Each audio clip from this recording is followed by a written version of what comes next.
지역의 이슈를 짚어드리는 시간 헬로 이슈토크 시작합니다.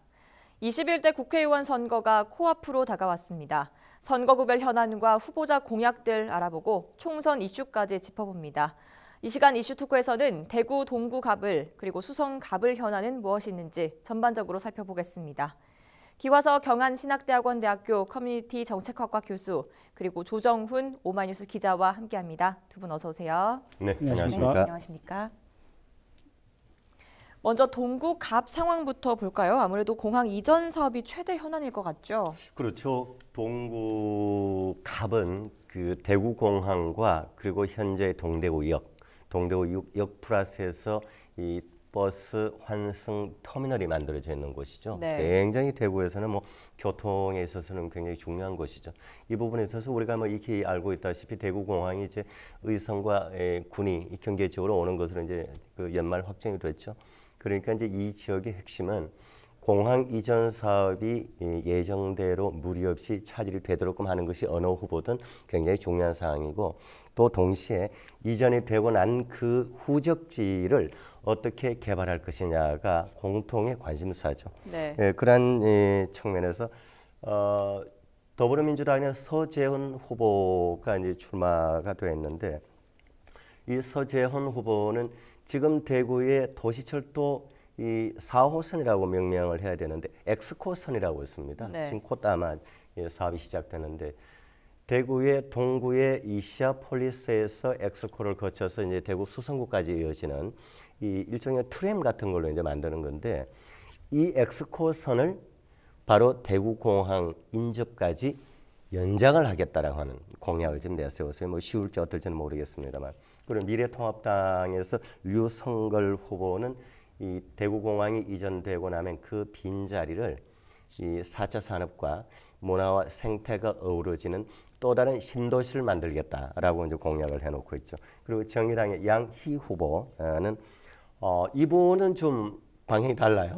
이 공항 자체를 이전하는 걸 재검토를 해야 된다. 네. 왜냐하면 국내에 있는 국제공항 중에서 대구국제공항이 도심부와 정말 가장 근접합니다. 동구와 수성구 일대는 10분이면 가는 거리거든요. 네. 그래서 이거 전면 검토가 필요하다라고 이제 주장을 하고 있고, 그 외에 국가혁명 배당금당의 김백면 후보는 뭐 전국 똑같습니다. 당 이제 월 150만 원 수당을 주고 국민들에게 1인당, 그리고 이제 이 청년들이 결혼하면 결혼 수당 1억을 주겠다라고 네. 하는 공약을 내놓고 있죠. 네, 대구시도 이전터 개발에 대한 계획은 어느 정도 그려놓지 않았습니까? 예, 그렇습니다. 대구시는 당초에 이 공항 이전터를 세계적인 수변 도시로 만들겠다 이렇게 이야기를 했었는데요. 네. 그래서 사실은 이제 올해부터는 국제적인 아이디어 공모에 들어갈 계획이었습니다. 지금 코로나 전국 때문에 구체적인 계획을 세우고 있지는 못하고 있지만, 어쨌든 올해 안에 그 국제 아이디어 공모에 들어가고 또 세계적인 도시 계획을 세우겠다라고 밝히고 있고요. 그리고 대구시가 앞으로 이 공항이 그 나가게 되면은 고도 제한이 풀리게 됩니다. 그렇기 때문에 대구시의 개발 방향을 새롭게 그 바꾸겠다. 그리고 지역 현황에 맞춰서 군공항 이전 사업 특성 등을 반영한 청사진을 만들겠다라고 얘기를 하고 있고요. 네. 또 시민들의 의견을 또 충분히 수렴을 해서 그 공론화 과정도 거치겠다. 그렇게 해서 시민들의 의견과 전문가들의 의견이 다 포함이 되는, 다 수렴이 되는 그 대구의 명품 신도시를 만들겠다라고 이야기를 하고 있습니다. 또 이제 그 고도 제한이 풀리게 되니까 그 주변 그 동구뿐만 아니라 북구 또 수성구 지역까지도 그 고도 제한이 다 함께 풀리게 되거든요. 그렇기 때문에 도시 전체 대구 도시를 재설계를 해야 되겠다 이렇게 이야기를 하고 있고요. 그리고 그 공항 주변에 있는 구모워터 폴리스라든지 신서혁신도시, 그리고 수성 의료지구, 또 유라 그 첨단 산업단지 등과 연계를 해서 그 미래의 신산업 벨트를 구축을 하겠다 이렇게 밝히고 있는 거죠. 네, 그러면 동구 갑 총선 구도, 다시 말해 관전 포인트랄까요? 어떻습니까? 뭐니 뭐니 해도 지금 현재 미래통합당 후보가 되는 류성걸 후보와 그리고 이 더불어민주당의 서재헌 후보 두 사람의 결과가 어떨지인데, 이 부분은 뭐 대구 경북이 전반적으로 이제 그 보수성이 강하다고 얘기를 합니다만, 이 동구갑의 경우에는 서재원 더불어민주당 후보의 경쟁력과 지역에서 인지도가 만만치 않습니다. 네. 실제로 2018년도 바로 재작년이죠. 2018년 6월 달에 있었던 지방선거에서 동구청장으로 출마를 했습니다. 서재원 후보가. 출마를 해서 당시에 백이철 후보와 불과 7천여 표 차로 졌습니다. 네. 그 백이철 후보가 현재 당선이 되어서 동구청장직을 수행하고 있죠. 그 당시에 득표가요. 당선된 동구청장으로 당선된 백이철 후보가 6만 2천여 표. 그 다음에 당시 동구청장 후보로 출마했던 서재원 후보가 5만 5천여 표, 한 7천여 표 정도로 네. 졌습니다.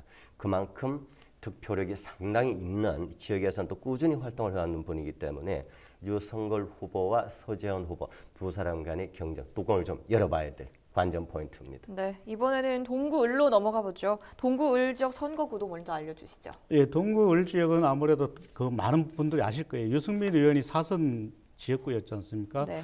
그런데 이번에 그 사선 불출마를 선언하면서 유승민 퀴즈라고 할 수 있는 강대식 전 동구청장이 그 미래통합당에 공천을 받아서 그 출마를 했습니다. 그리고 그 더불어민주당에서는 그 예전에 정세균 국회의장 당시 지금 그 현 국무총리인데요. 정세균 국회의장 당시 정무수석을 지냈던 정세균 죄송합니다. 이승천 그 지역위원장이죠. 이승천 지역위원장이 출마를 했습니다. 그래서 2파전으로 치러질 가능성이 많은데 이 지역은 다른 지역보다도 굉장히 많은 후보들이 출마를 했거든요. 모두 7명이 출마를 했습니다. 소개를 해드린다면은 그 남원한 그 민생당 후보, 그리고 송영우 민중당 후보, 또 이명부 국가혁명배당금당 후보, 그리고 무소속에는 박근혜 정부 초기에 청와대 그 대변인을 했었던 윤창중 씨, 그리고 송영선 전 국회의원까지 출마를 했습니다. 모두 7명이 출마를 하면서 굉장히 치열한 선거가 되긴 했습니다만은 네. 어쨌든 강대식 후보와 이승천 후보와의 그 대결이 아니겠느냐 이렇게 보고 있는 거죠. 네. 동구 지역 현안도 좀 살펴본다면 신암 뉴타운 조기 추진이 시급하다 이런 목소리가 있는데 어떻습니까? 네, 동구는 제가 앞서 얘기했던 그 공항 일대와 터미널 일대, 그리고 지금 이제 신암동 쪽인데 신암동과 또 이제 효목동 일대 재개발 문제가 굉장히 심각합니다. 네. 특히 이제 그 얘기하신 신암동의 경우는 이 재개발의 규모가 만만찮아요. 규모 굉장히 큽니다. 2천여 세대가 넘고 지금 거주하고 있는 사람도. 또 이제 재개발이 확정이 됐는데 재개발이 시작이 되려면 지금 살고 있는 사람이 철거해서 나가야 되잖아요. 네. 나가고 동시에 곧바로 이제 그 공사가 들어가야 되는데 이게 이제 그 보상 문제라 여러 가지가 지금 걸려 있어서 지금 좀 지지부진한 상황이고, 실제로 규모가 어느 정도냐면 신암동이 그 뉴타운 재개발 사업 규모가 대구에 지금 대구 FC 그 축구단이 사용하고 있는 대구 시민야구장, 지금 이름은 DGB 대구은행 파크라고 이름 붙여져 있습니다. 이 파크의 3배 달하는 규모입니다. 엄청난 규모입니다. 그러다 보니까 이 면적적으로 봐서 지나가는 사람들이 경관으로 봐서 그것이 아직 정비가 되지 않고 있으면 울타리 쳐져 있잖아요. 지금 가보면. 그런 곳은 또 이제 밤에 아직도 가로등도 이렇게 제대로 켜지지 않는 곳이 많아요. 그럼 좀 위험할 수 있잖아요. 도시 경관으로 보기도 안 좋고. 이 부분이 제가 봤을 때는 동구 지역의 또 다른 지금 이 핵심 포인트입니다. 네. 동구 지역 현안까지 살펴봤고요. 다음은 수성구 살펴보겠습니다. 아무래도 수성구의 최대 현안은 부동산과 투기 과열 지구일 것으로 예상되는데요. 수성갑 후보들의 공약부터 좀 살펴보죠. 예, 그렇습니다. 수성갑은 전국적인 그 주목을 받는 선거구거든요. 사선 국회의원, 현역 국회의원 출신인 김부겸 더불어민주당 후보, 그리고 주호영 미래통합당 후보가 맞붙는 지역이기 때문에 전국적인 주목도를 받고 있습니다. 그런데 수성갑 지역이 대구에서는 유일하게 지금 투기 과열 지역으로 묶여 있거든요. 네. 그러다 보니까 모든 후보들이 사실은 그 각종 그 부동산 규제를 풀겠다 이런 공약을 가장 먼저 앞세우고 있는 거죠. 김부겸 후보 같은 경우는 우선 오래된 주택단지인 범어동과 만천동, 그리고 황금동 일대에서 재개발이 활발하게 이루어지도록 하겠다. 그리고 또 수성구 전체의 물류 흐름이라든지 여러 가지 경제적 사정을 도와주는 환경을 조성을 하겠다 이렇게 얘기를 하고 있고요. 또 그 주호영 후보 같은 경우는 대구시가 재난특별 그 지구로 이미 지정이 됐기 때문에 예산을 투입하는 것보다도 더 중요한 게 대구의 그 부동산 규제를 푸는 것이다. 이렇게 지금 주장을 하고 있거든요. 그래서 여야 후보 모두가 지금 부동산 규제를 해제하겠다 이렇게 얘기를 하고 있고요.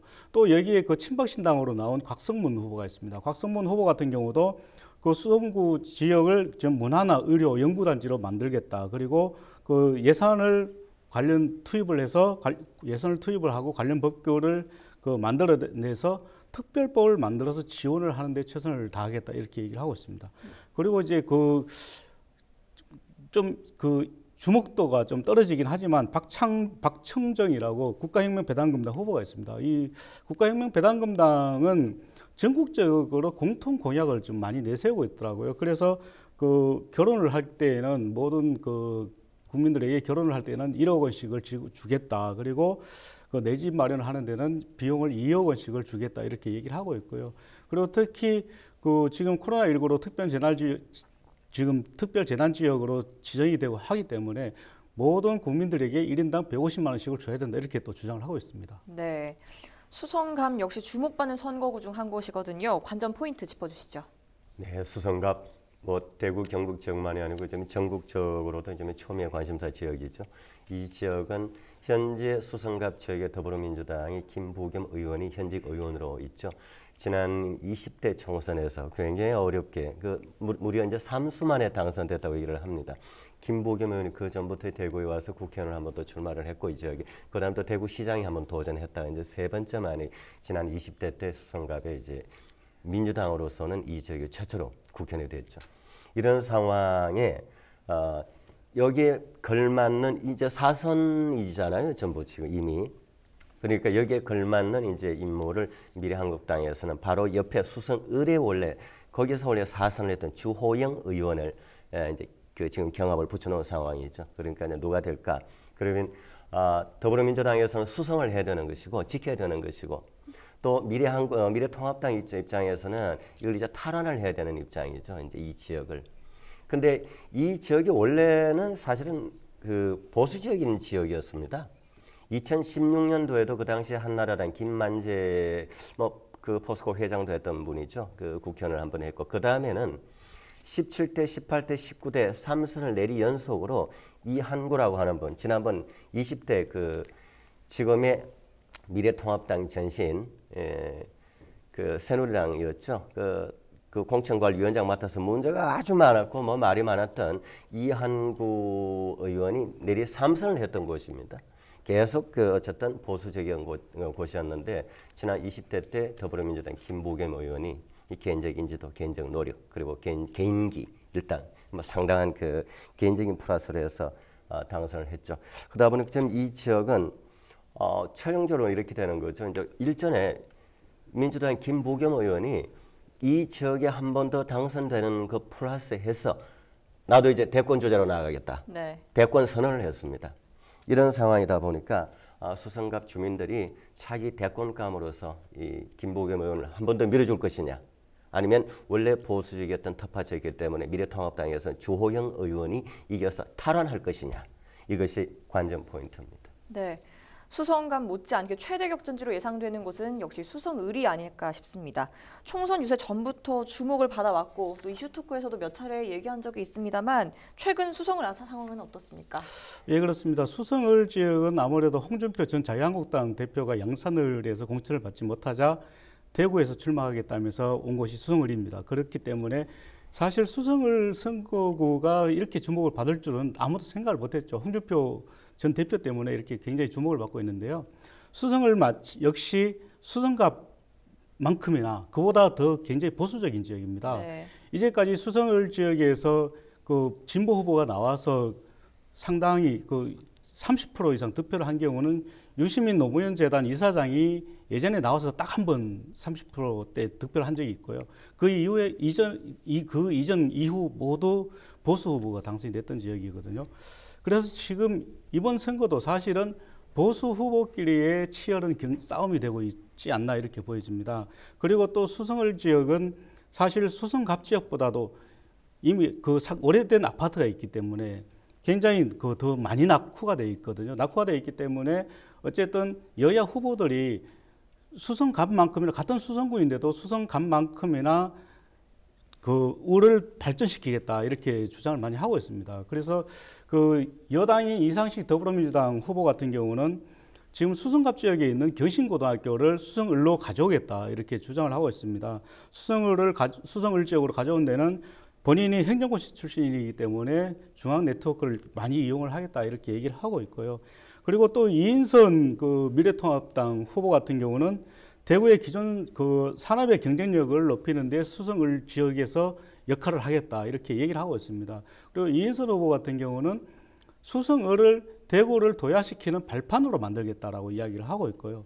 또 홍준표 그 지금 무소속이죠. 무소속 홍준표 후보 같은 경우는 대구 통합 신공항을 활용한 플라잉카 산업을 유치를 하겠다 이렇게 얘기를 하고 있습니다. 그래서 그 플라잉카 산업을 수성못을 중심으로 한 수성을 지역에 유치를 하겠다 이렇게 얘기를 하고 있고요. 그리고 또 이제 사실은 무엇보다도 이제 부동산과 관련해서는 그 지금 수성갑이 수성을과 마찬가지로 지금 그 규제 구역으로 묶여 있는데 수성갑도 그 부동산을 좀 더 그 활성화시키는 데 노력을 하겠다. 모든 후보들이 다 부동산을 활성화시킬 수 있도록 노력을 하겠다 이렇게 얘기를 하고 있습니다. 네. 수성구의 또 다른 현안으로는 지금 구청 이전이 걸려 있거든요. 이 부분은 어떻습니까? 네, 지금 우리 조 기자께서 지금 우리 정치적인 관점에서 이제 굉장히 지금 이모지짐에 쏠려 있는데 사실은 수성구가 지금 두 가지 현안을 가지고 있습니다. 뭐 갑과 을을 떠나서 이제 전체 수성구를 놓고 봤을 때 먼저 수성구의 첫째는 수성구청이 현재 있는 곳이 굉장히 복잡합니다. 대구 범어대로 일대에 바로 옆에 수성경찰서가 있고 굉장히 복잡해요. 그래서 수성구청이 청사를 새로 짓는데 현재 있는 곳을 헐고 새로 지을 것이냐, 옮길 것이냐 이게 전부터 많았습니다. 그래서 지난 2017년도에는 이제 영구 용역을 통해서 있는 곳에서 새로 신축을 하자는 얘기가 있다. 이것이 또 조금 이제 원점에서 재검토하는 방향으로 좀 유야무야 돼가고 있는데 이것이 앞으로 어떻게 바뀔까도 봐야 되고 또 하나 수성구의 현안 관심은 수성구에 있는 그 검찰청과 법원이 이 법조타운으로 해서 2024년경 무렵에 그 대구 삼성 라이온즈 파크가 연호직으로 이전을 합니다. 그러면 지금 현재 있는 법원 검찰청 자리 굉장히 요지 중의 요지입니다. 대구에서는. 이 일대를 어떻게 개발할 것이냐라는 부분도 그야말로 구의회 그리고 국민들 중심으로 해서 중지를 모아야 될 대단히 중요한 시점입니다. 네.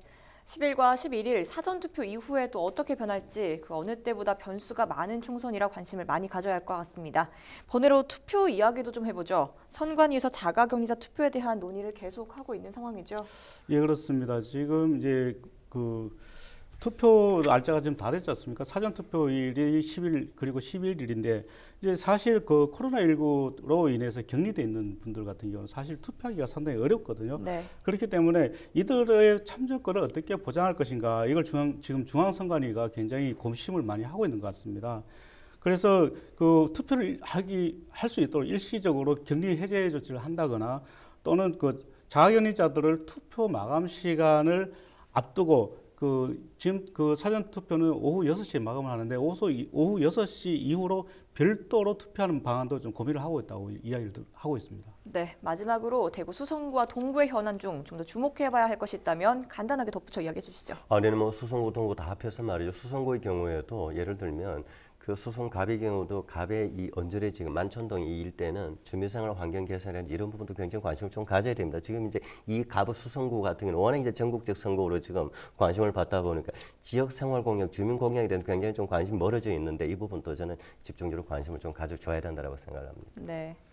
네, 그 지금 수성구나 아니면 동구도 마찬가지고 모든 후보들이 사실은 부동산 재개발 이런 쪽에 너무 집중을 하다 보니까 정작 지역민들이 뭘 필요로 하는지 지역민들이 어떤 정책을 요구를 하는지를 잘 모르는 경우가 많습니다. 그래서 후보들이 조금 더 지금의 자기들이 낸 그 공약보다도 조금 더 지역 주민들한테 다가갈 수 있는 정책을 좀 만들었으면 하는 바람이고요.